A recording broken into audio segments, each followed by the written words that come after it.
where it is frustrating, because I really, really want to know what he's trying to tell me, because he's very intelligent, and I just think, oh, I wish I could understand. He doesn't know that he's going to school for the first time. He's always seemed to be in his own world. Now, what may be the most remarkable coming out event we've ever seen. A little girl is unable to speak a word or connect to the world around her in any way, or so everyone thought, until she turned 11 and suddenly something remarkable happened. People look at me and assume I am dumb because I can't talk.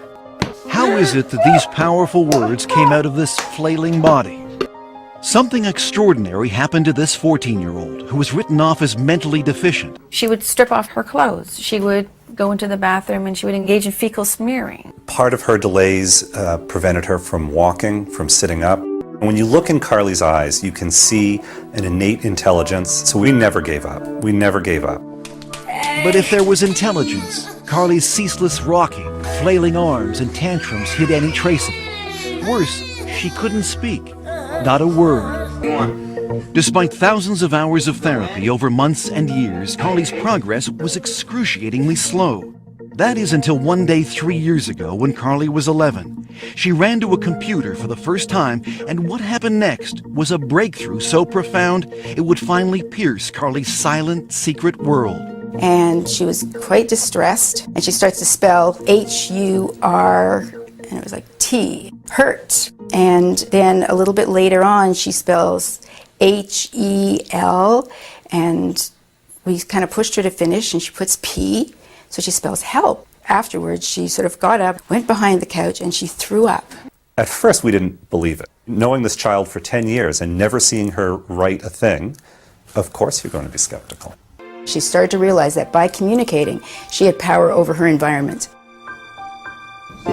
And what came through her finger, typing one letter at a time, with fluency no one could believe, was astonishing. I am autistic, but that's not who I am. Take time to know me before you judge me. I am cute, funny, and like to have fun. Through her torrent of words, Carly began to unravel the mysteries behind her often wild behavior. Like banging her head. Because if I don't, it feels like my body is going to explode.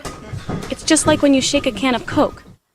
If I could stop it, I would, but it's not like turning a switch off. I know what is right and wrong, but it's like I have a fight with my brain over it.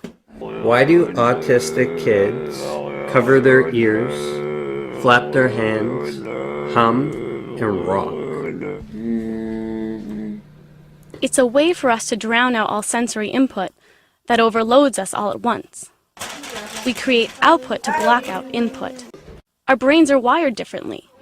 We take in many sounds and conversations at once.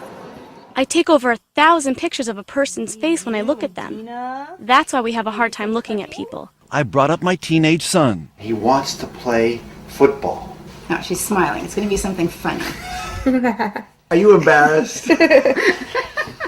Come on, we want to hear what you have to say. Okay. Yes, I guess he's cute. I want people to know that no one is telling me what to say, and I don't have a hand up my butt like a puppet. Carly has been very clear that she sees herself as a normal child, locked in a body that does things that she has no control over.